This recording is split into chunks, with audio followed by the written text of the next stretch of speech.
Hi guys, my name is Becca Mason, and I have recently become the president of the Oklahoma chapter of Little People of America. And Kelly asked me to speak with you guys a little bit about my experience as a mom with a son with dwarfism. My son Thomas is 6 years old. We found out about Thomas when I was 28 weeks pregnant. We found out that his bones were growing not properly, or they weren't as long as they should have been. And so during that pregnancy, they made me do a stress test every 2 times a week for 2 hours at a time to check on him.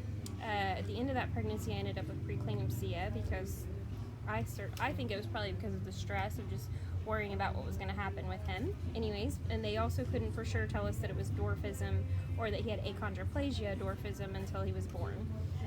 I learned a lot after he was born and while I was pregnant with him that there's over 200 forms of dwarfism. And Thomas has the most common form, which is achondroplasia. So I'll talk a little bit about my birth with him. I had him, since I had preeclampsia, they took him at 37 weeks. He was breathing on his own when he came, but then he started having some blood sugar issues, and so he did end up in the NICU for, I can't remember how many days. It was less than a week. I want to say 4 days. I had a C-section with him because babies with dwarfism, if they know you're having a baby with dwarfism, they'll go ahead and take them by C-section because of their heads.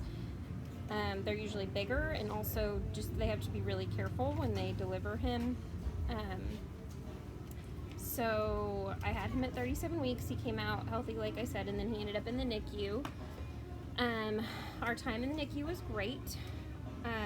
Since I'm talking to nurses, I'll give you guys a few tips.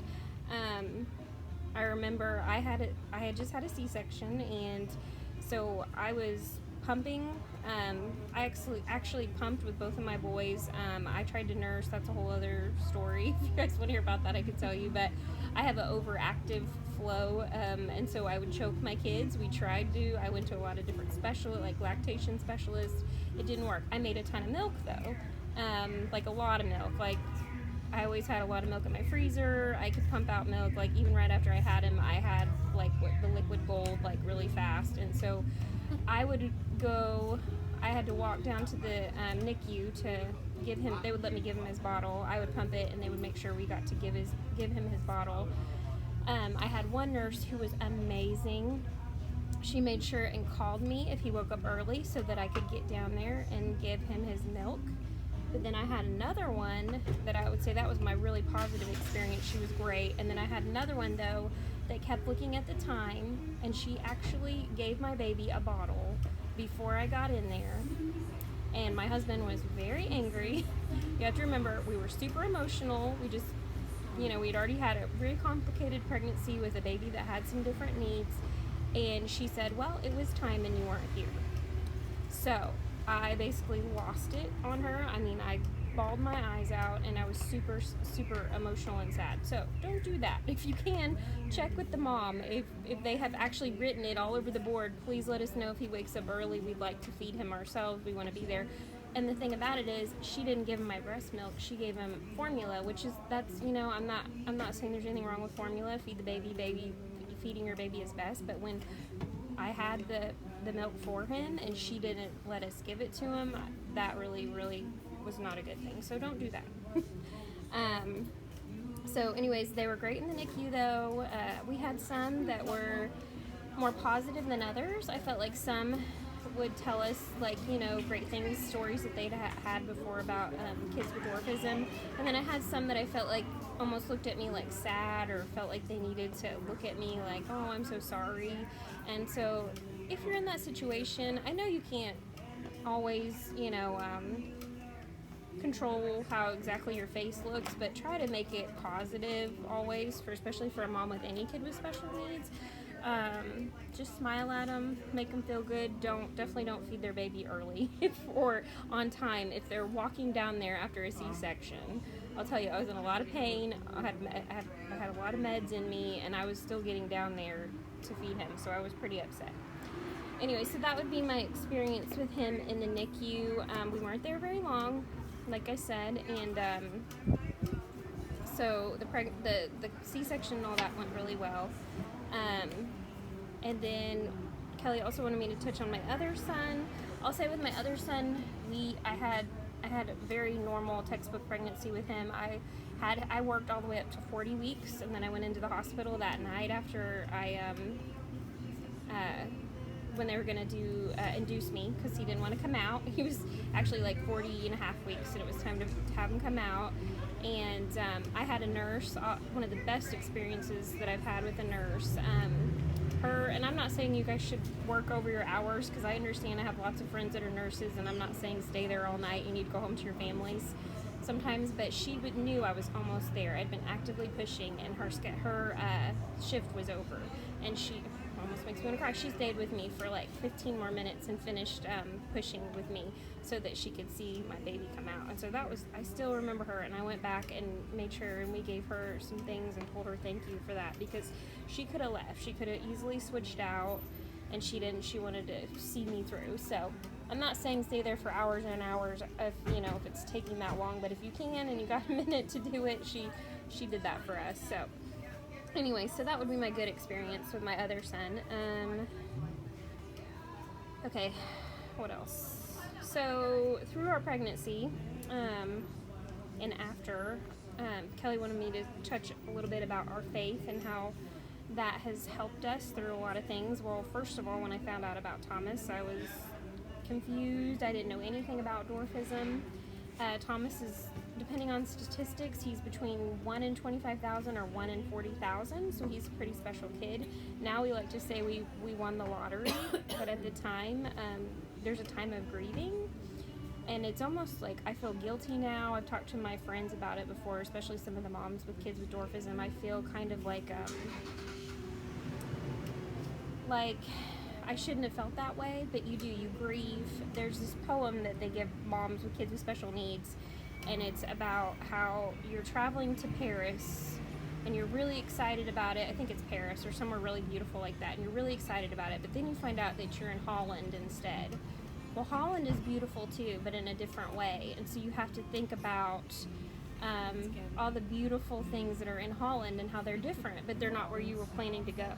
And so it makes that, a mom told me that, who actually was a nurse. She's a nurse and her daughter has dwarfism.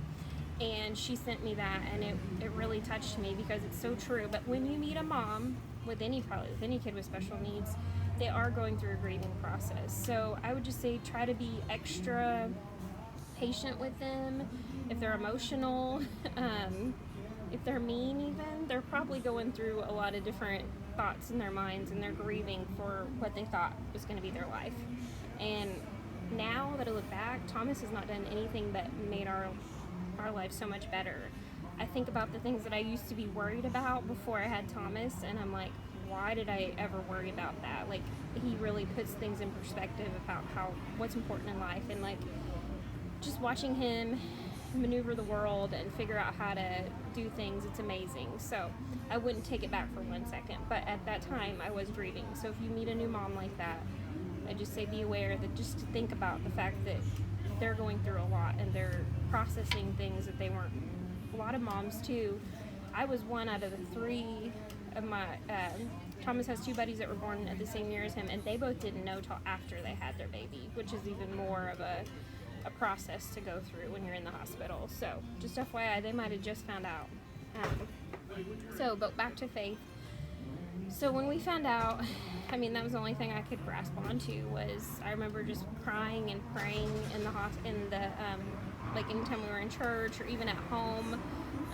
I started quoting the verse, "Do not worry, be anxious about anything, but in everything with prayer and petition, present your requests to God, and the peace of God, which transcends all understanding, will guard your hearts and minds in Christ Jesus our Lord." I would pray that over and over about not worrying about the outcome. And I mean, they told me there's a chance that your baby's going to come out not breathing. There's a chance that your baby's going to have a lethal kind of dwarfism. You need to be prepared that could happen. And to hear those words, and then to see my little boy now, he's just amazing. We call him Buster Brown. He's super healthy.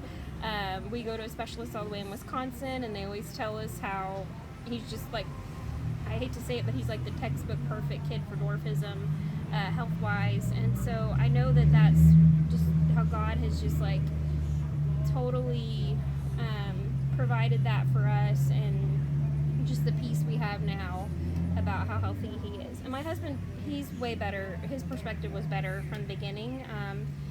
I think it made us grow closer because we were dealing with this together, and it could have made us push apart, but it really did help us to grow closer, praying together, living this journey of faith together. He actually works with a lot of people that do pass away. He sells wheelchairs, and he'll meet people that have different diseases or different diagnoses that aren't going to last long, like ALS. And so when we found out about Thomas, where I was really having a hard time with it and just grieving the fact of, is he going to be okay? My husband looked at me and said, honey, he's going to be short. Like, why are you so worried about it? Like, he had more faith about it, and what he deals with every day was like nothing compared to what our family deals with, if that makes sense. So I think it definitely helped us having faith and having God, because I don't know how we would have done it without him. So touching on that, and then I just think, I know it's our journey, and I know that it's our plan, and that God put us exactly, that he made Thomas for us to be his parents. So going off of that, I'm going to start talking about a little bit about our community. So the Little People of America is amazing. Thomas gets to participate in dwarf athletic games, and we get to do meetups with different families locally, and we also go to conferences all over the country once a year. And it's just amazing to watch your kid light up when he gets to see someone that's like him, because he doesn't get to see someone that's like him all the time. We are blessed to have, he has 2 buddies that are his age, but that's very rare, and we meet people that don't get to see other people very often at all. And even just to watch him get to see, like, last time we went to a conference, he was so happy because he got to meet a little a gentleman who's 19 years old, and he's going to college, and he just talked to me so much about, like, after that, like, Mom, I'll get to do that, and Jesse gets to do this and that, and so it's just amazing, the support, and just like how those friendships feel like family. So that community is very tight-knit, and it's like I said, he was born, and then his 2 buddies were born just months after him, and I feel like those girls are my sisters now, because we've been through a lot. Actually, one of them right now, as we speak, is flying to a different place in Delaware. If you've ever watched any of the Little People shows, you've actually probably seen the place they're going to. They do surgeries and orthopedic stuff there. He's actually his legs are bowed, and he's getting those fixed, and he's getting ready to have surgery and be out for quite a while, and that's Thomas's best friend. So Thomas is trying to, we told him that that's happening, and it's so funny because they don't understand at that age. He's like, oh, that sounds cool, but because they compete about everything, which I love. but just going through that, we do go through struggles still, is what I'm saying, but we have each other. This community, we have each other, and we can talk, and I've already talked to her twice since she's been there about how we can help even from here. So they've definitely impacted our lives for the better, and the support that we get is just incredible through those groups. And that's kind of why I wanted to end up taking this position as president.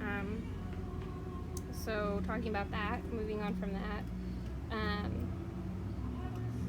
I would say, that those people are like family to us. And it's crazy too, there's this thing about when we meet each other, it's almost like, it's like extended family that you've never met. So I just met some the last conference we went to, and now I feel like, they came and give me a hug, and I'd only known them for like an hour, but it's just something about going through all of it together and being in the same place. So definitely changed our family for the better.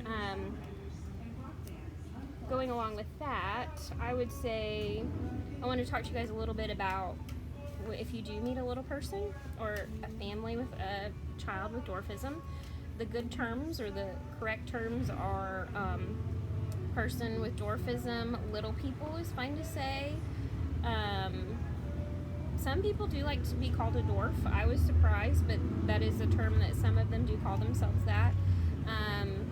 Thomas, I don't know if he likes that yet or not, obviously, because he's younger, but one of the things you do not want to say is the word midget, which I didn't even know that until I had Thomas. It's a very derogatory term. It comes from the circus and some things, the way they were treated. We still feel like sometimes our kids we do have people that stare at Thomas. We've had to tell them to quit, like, please don't take a picture of my child. We've had, it's just interesting. There's still some stigmatism around them, and anyways, but yeah, so don't ever use that word. Also, the best thing is just to find out their name. I'm not saying you guys don't do that, but that's just something I do. I educate. Every year we go to my kids' school and we talk about it in both of my sons' classrooms about the proper terms. And I was telling Kelly that this last weekend we had to go to the emergency room. Nothing to do with Thomas's dwarfism. He just had a little accident and fell off a swing. And I had an issue with the nurse. She was nice, but she kept talking to Thomas like he was a toddler, like a little baby, like a 2-year-old. And Thomas is 6, and he's kind of pretty mature for a 6-year-old. And he just looked at her like, why are you talking to me like that? Like, I'm not a baby. So I just say be really careful when you talk to any kid. I mean, just talk to him. It's fine to talk to him sweetly, but don't talk to him like a baby if you ever meet a little person. Because that is something, just make sure that they're a person before they're a diagnosis. We've had great experiences with a lot of our doctors. We go all the way to Wisconsin to see a specialist for Thomas, and they're amazing there. The doctor there is so well educated. He talks to him just like a big kid, even when he was a baby. But we went to see another doctor, and I felt like he was looking at him like a project, and I had a big problem with it, and it rubbed me the wrong way because I could tell he was looking at, and I get it, they're excited to see a baby with dwarfism. It's different, it's new, and that's okay, but it was almost like he was looking at Thomas, like, instead of looking at my child and what was going on with him, it was more about, oh, he's dwarfism, so let's look at him. And he brought all these, he had these students come in, which would have been fine, but I felt like it was almost like a science project, and I didn't like it. So just be careful when you're, just make sure you're thinking about them being a person before you're thinking about their diagnosis. It's okay to ask questions. Most of us love questions, and if you're not sure what to do as a nurse, that's okay. We expect that. I mean, I have had to educate so many doctors. The only doctor that I've ever met that knew more about my kid than I did was the one that's in Wisconsin. So every time I go into a doctor's office, I have my papers, I know what to tell them. That doesn't bother me. And if you even say, I'm not sure, we need to research this, I'd rather you do that than pretend like you know what's going on, because we've had a doctor do that as well, where he was acting like he knew everything about him, and he didn't, and he, the other doctor actually had to stop him, and we had to,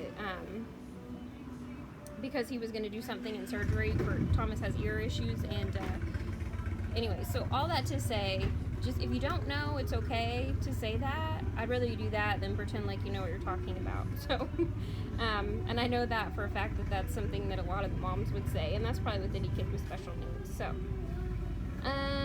what else do I want to touch on? Oh, with the faith stuff. I also started experiencing anxiety when I had Thomas. It started when I was pregnant with him, and it continued for several years after. And it all tied to the fact that it has something to do with his health stuff. So Thomas, when he was little, he had a smaller chest. If he got a cold, we'd end up in the hospital for 5 days. So I had anxiety over that, and so now I'm able to overcome that through my faith, for sure. I prayed a lot about it. I said that same scripture about do not worry. I've learned to start working out regularly, and if I don't, I start feeling the edge of it. If something big happens, I still have it, honestly, but it's way more managed now than it was. And it's interesting because I've talked to several moms of kids with special needs, and they deal with the same thing, so it's interesting in that fact. But I think my faith has definitely, God has brought me over the other side of that, because I was always the person that was like, nothing bothers me, I'm not worried, and then after him, I really struggled with that, but that's a lot better, and it's a lot more manageable now at this point. Kelly also wanted me to talk about incorporating healthy eating and just exercise for kids. My husband and I we're pretty big advocates of that. I started taking my boys to my stroller class when they were babies. They both went to work out with me, and there you actually work out with your kids, so that was fun. My husband works out 4 to 5 times a week in our garage, and we have an 8-year-old and a 6-year-old, and even my one with dwarfism. We try not to treat him any differently. That's a big thing with us. We don't want, I mean, there's certain things that he's going to have accommodations or things differently, but we still try to tell him if we're going to work out, he needs to work out too. So we do a lot of working out in front of them. We do workouts with them. I think with the eating, you just got to balance it. So we try to promote healthy eating as much as we can. We offer them food. Now, I do let them have treats sometimes, but it's not every day. That's a big thing. My family and my husband's family struggle with health issues. And so I think when you see that, you don't want your family, you don't want that to happen to your kids, and you don't want them to have to deal with it, what my parents have dealt with. So we try to be really good about promoting healthy eating, exercising regularly, and it's amazing how it's like anything else, they'll follow you, and you lead by example. So my almost 9-year-old is the one that will choose a salad, and sometimes he's like, Mom, we probably don't need a treat tonight. Like, he's way better about it than I am. Sometimes he's even better. So so we try to promote that and make that just part of our lifestyle. We really, really have focused on that. And then with touching on that with the dwarfism, Thomas will struggle with, or he won't, but he could struggle easier than an average person because he's a lot smaller. They do have, people with dwarfism struggle with having to really work on keeping themselves healthy. So one thing I do for him is there's this awesome dude that does CrossFit that's a little person, and I show him videos of him and say, could be like you, and they're already going to try to start an adaptive CrossFit league, or however you say, I can't remember how you say it, but they're starting one like that for them, and he's starting it, and he's already competing in it, and so I got Thomas hooked up with him, and so I just try to show him a lot of different people that are promoting health. There's a guy that's on the Globetrotters that's a basketball player. We got to meet him, and he sends Thomas his letters, and he's just amazing, and he's super healthy, and he does everything else everyone else does. He just does it in a different way. So that's one big thing I would say with kids with dwarfism. They can do anything else anyone else does, they just do it in a different way. So if you are a nurse and you end up with a kid like that, first of all, they're amazing and smart. They've learned how to adapt so early on. It's crazy how adaptive he's just the things he can think of. And there's some research about that, about people with dwarfism, because they have to learn how to adapt so early that they figure things out that way, like an engineering kind of brain or architecture kind of brain. And anyway, so just to say that they're just like any other kid, they just might have to do it a little differently, especially if you're working with the older kids. So, just trying to think. Anything else, Kelly, can think of I haven't touched on? Tell them what you do. What your degree is in. Okay, I was a teacher. I taught for 9 years, and then I've done all kinds of things with kids. After that, I was a tutor through a public school, working with kiddos that struggled with reading. And it's funny because I've always had a heart for special needs kids. It's funny because I would always end up with the kiddos that had a lot of things going on, and my mom does special needs kids. And so when I actually got pregnant, all my friends were like, of course you're gonna have Thomas. It's another whole God thing, setting it all up, a plan, and how I'm supposed to be his mom. So and now I stay home with my boys right now, and I do the Oklahoma chapter of the Little People. I just took this job on, and then I don't know what I'll do this year. I might sub or something. But what could someone do to help volunteer for the Little People? We do fundraising, we do silent auctions and things at our events, and that helps for kids that can't pay for it. It's expensive to go to these conferences, so we go to these conferences once a year, and you travel all over. This year was in San Francisco, next year it'll be in Austin, Texas, so you have to be able to pay to travel.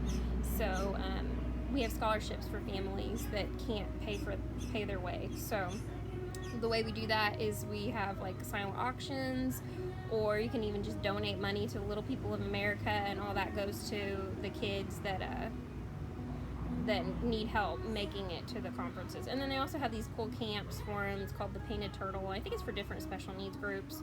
And they have like a week for dwarfism, and they can go and like hang out and do like a summer camp. And so they also have scholarships for that. And then some of our scholarships go to like college money for the kids, but mostly it's for traveling kids that are traveling to the conferences that can't pay for it. So Can you specify Oklahoma chapter? yeah, I think so. I don't know, or if they wanted to, you can always contact the Oklahoma chapter, which would be me, and just send an email, and we can make sure we get it. But yeah, most of the money goes to families that can't afford to go to this stuff, because it is, and it's amazing. It's crazy to see the experience, and I had no idea how it would impact me, even my 5-year-old at the time, but to watch his eyes and to see him in a group of people that are like him for first time, that many of them, it also helped us to realize how he feels and how they feel, because we aren't the norm there. We're this, there's a lot more little people than average height people there, and so it was kind of cool to see that perspective of it too, because he's always going to be different,